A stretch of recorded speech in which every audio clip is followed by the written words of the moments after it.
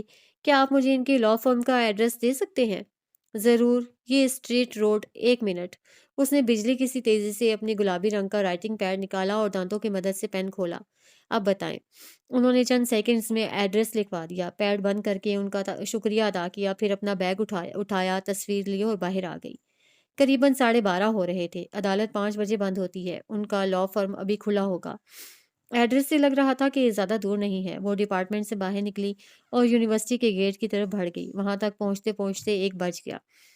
اس نے ٹیکسی رکوائی اور متعلقہ ایڈریس دکھایا۔ ٹیکسی ڈرائیور جانتا تھا، اس لیے وہ پیچھے بیٹھ گئی اور ان کے فرم کی طرف بڑھنے لگی۔ 1:35 بعد وہ بڑھے ٹریفک ازدحام سے گزرنے کے بعد اپنی مطلوبہ عمارت کے سامنے کھڑی تھی۔ 4 منزلہ یہ عمارت سفید رنگ کا ایک چوکور باکس تھی، جس میں چند فٹ کے فاصلے سے شیشے کی کھڑکیاں لگی ہوئی تھیں۔ عمارت سے سڑک تک روش سرخ اینٹوں سے بنی ہوئی تھی اور اطراف میں کئی رنگدار پھولوں والی کیاریاں تھیں۔ روش کے اختتام پر اسٹیج کی طرح لمبی سیڑھیاں لگی تھیں، جس کے پار شیشے کا مرکزی دروازہ تھا۔ اسی دروازے کے دائیں بائیں 2 گارڈز چوکنا انداز میں کھڑے تھے۔ روش نم تھی، یقیناً یہاں پانی کا چھڑکاؤ کیا گیا تھا۔ وہ چھوٹے چھوٹے قدم لیتی آگے بڑھنے لگی۔ سیڑھیوں کے اختتام پر ایک گارڈ نے پلٹے بغیر ہاتھ لمبا کر کے دروازہ اس کے لیے کھول دیا۔ وہ قدرے حیرانی سے اندر چلی گئی۔ عمارت اندر سے بھی سفید رنگ کی تھی۔ تیز بلبوں اور لاتعداد ایئر کنڈیشنروں نے عمارت کو برف خانہ بنایا ہوا تھا۔ مئی کی گرمی میں بھی یہاں جنوری چل رہا تھا۔